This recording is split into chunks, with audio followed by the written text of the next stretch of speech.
Udah mulai? Udah. Ini. Udah nih. Oke.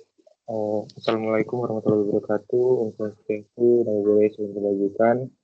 Kami dari kelompok 10 ingin menjelaskan beberapa presentasi tentang UTS yang sangat komprehensif dan edukatif ini. Versi penjelasan mendetailnya yang akan kami jelaskan di presentasi hari ini. Nah, pada kesempatan kali ini kami akan mempresentasikan secara detail bagaimana hasil pengerjaan ujian tengah semester kami yang mata kuliah kecerdasan buatan yang mencakup analisis agen cerdas pada produk komersial serta implementasi algoritma pencarian untuk pemetaan UTS. Sebelumnya perkenalkan diri, izin memperkenalkan diri, nama saya Mas Agus Nurul dengan nomor 2024-31094 dan ada teman saya Jonathan Stephen Sitorus dengan NIM 2024-31091. Oke, untuk penjelasan soal 1, analisis produk AI dan PAS itu boleh dijelaskan oleh saudara saya Nathan kepada saudara saya Jonathan, dimohon waktunya. Oke, izin masuk. Nah, pada soal nomor 1, kita itu diminta untuk mengidentifikasi sebuah produk yang memiliki basis AI yang beredar di pasaran tersebut. Nah, untuk 5 produk tersebut, kami berfokus pada sebuah produk drone dari merek DJI. Nah, karena produk drone dari DJI ini adalah produk yang merupakan representasi sempurna dari sebuah agen cerdas otonom di dunia nyata itu sendiri. Nah, kemudian 5 produk yang kami analisis dari merek DJI ini ada yaitu DJI Mavic 3 Pro, kemudian ada Agras T40, selanjutnya ada Matrix 350 RTK, lalu ada DJI Mini 4 Pro, yaitu dia drone otonom kompak, kemudian ada DJI Rock 2. Nah, untuk menganalisis arsitektur kecerdasan buatannya, kami menggunakan kerangka PS atau Performance Environment Actuator and Sensor. Nah, pada DJI Mavic 3 Pro ini, dia memiliki spesifikasi utama, yaitu drone ini merupakan kelas prosumer yang membawa sistem kamera 3 lensa termasuk Hasselblad L2D 20C.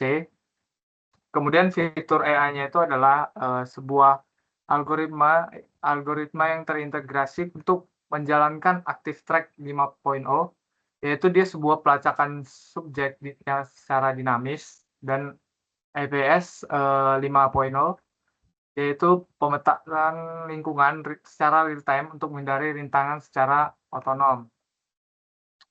Nah, dari segi sensor, dia menggunakan omnidirectional binocular vision yang memetakan objek sekitarnya itu dalam bentuk 3 dimensi. Dan data dari sensor ini diproses oleh algoritma machine learning dan kemudian memerintahkan aktuator yaitu motor atau brushless-nya dan gimbal kamera untuk bermanuver menghindari halangan tanpa menabrak. Nah, sedangkan dari segi environment-nya itu atau lingkungan kerjanya adalah ruang udara terbuka yang dinamis dan penuh rintangan yang mungkin saja tidak terduga. Nah, sedangkan pada ukuran performance-nya itu atau kinerjanya, dia dinilai dari seberapa mulus pelacakan objeknya tersebut, kemudian dilakukan dengan persentase kecelakaan atau collision rate-nya sebesar 0%. Nah, hal yang sama juga berlaku untuk model industri seperti Agras T40. Untuk agrikulturnya itu dia menggunakan AI dan radar phase array untuk perencanaan rute terbang 3 dimensi menyesuaikan kontur ke kebun berbukit. Nah, sementara itu DJI Rock 2, nah ini dia mendemonstrasikan kecerdasan buatan berbasis cloud computing, yang dimana dia seluruh misi dari lepas landas hingga inspeksi fotogrametri itu dilakukan oleh agen secara mandiri berkat komputasi jarak jauhnya. Nah, untuk, analisis PAS dari 5 produk dari drone DJI ini, mungkin cukup jelas kami sampaikan, kemudian bisa dilanjutkan oleh saudara saya Mikael. Oke, boleh ganti ke soal 2.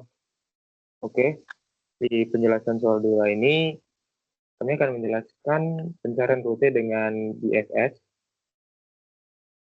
Nah, sekarang kita beralih ke soal nomor 2. Pada tugas ini, kelompok kami itu akan mendapatkan study case untuk mencari rute terbaik dari titik awal kampus, ya, di mana itu kampusnya sudah tertera jelas ya saudaraku, itu kampus ITPLN. Yang menuju tujuan akhir itu di Kuningan City Mall. Nah, dengan menggunakan moda transportasi sepeda motor besar, maka pertama yang kami lakukan itu untuk memformulasikan problem solving, yaitu peta lalu lintas Jabodetabek yang sangat kompleks kami abstrakkan ke dalam bentuk graph atau set space tree. Nah, lalu jalan raya kami anggap sebagai garis penghubung atau edge, dan persimpangan utama kami jadikan titik simpul atau node. Nah, untuk menelusuri rute tersebut, kami mengimplementasikan metode blind search. Secara spesifik, kami memilih algoritma breadth first search, yaitu BFS. Kami memilih BFS karena algoritma ini memiliki sifat komplit dan optimal pada paragraf tak berbobot. Artinya, ia akan menemukan dengan jumlah persimpangan paling sedikit. Nah, teman-teman, bagaimana sih cara kerja BFS ini yang sangat sistematis? Nah, BFS ini perlu kita ketahui dulu, yaitu dia mengeksplorasi data secara melebar atau level demi level. Jadi dia step to step. Untuk melakukan ini, BFS itu menggunakan struktur data yang perlu kalian ketahui itu namanya queue atau antrean, yang beroperasi dengan prinsip FIFO, yang dimana kita tahu FIFO itu first in, first out. Oke, dalam perhitungan manual kami ini, step pertama itu ada algoritma dimulai dengan memasukkan titik awal ITPLN ke dalam queue. Kemudian, algoritma mengekspansi tetangga berdekatnya, yaitu simpang Rawabuaya serta Kembangan. Queue akan terus memproses node terdepan secara berurutan. Jadi dia akan step to step ke depan, teman-teman. Nah, jika ada node yang sudah diunjungi, algoritma ini akan mengabaikan berkat fungsi visited step. Nah, gimana sih visited ini bekerja sehingga program kita ini tidak terjebak dalam infinite loop, teman-teman, atau perputaran tanpa henti, yang dimana kita harus mencari ujungnya atau problem solving tadi, teman-teman. Nah, yang keempat ini, pencarian melebar ini terus berlanjut ke Pesing, Kebon Jeruk, Grogol, Tomang, Selipi, Semanggi, hingga Rasinasait. Pada literasi ke-11, algoritma kami akhirnya mengekspansi mode yang mengandung Kuningan City Mall yang menandakan status goal itu telah tercapai. Nah, dari hasil pelacakan historis antara tersebut, rute yang paling optimal yang kami dapatkan adalah ITPLN menuju Kembangan, Kebun Jeruk, Selipi, Semanggi, Rasinasait, dan tiba di Kuningan City Mall. Nah, untuk memvalidasi perhitungan manual ini, kami juga telah merancang kode program menggunakan bahasa Python di lingkungan Jupyter Notebook. Sesuai ekspektasi logika looping dari kode Python tersebut, menghasilkan output, rute, dan jumlah iterasi yang sama persis dengan perhitungan teoritis kami yang ada di dalam file. Oke, sebagai penutup, demikianlah pemaparan mendetail dari kebagian tugas kami ini. Melalui tugas ini, kita bakal belajar bagaimana sih cara mengabstraksikan masalah di dunia nyata, problem solving, seperti produk hardware dan navigasi peta ke dalam bahasa logika dan algoritma komputer, teman-teman. Terima kasih atas waktunya dan perhatiannya. Akhir kata, saya Nasir Suraya dan teman saya Jonathan Stephen Sitorus. Kami pamit undur diri. Sekian dan terima kasih.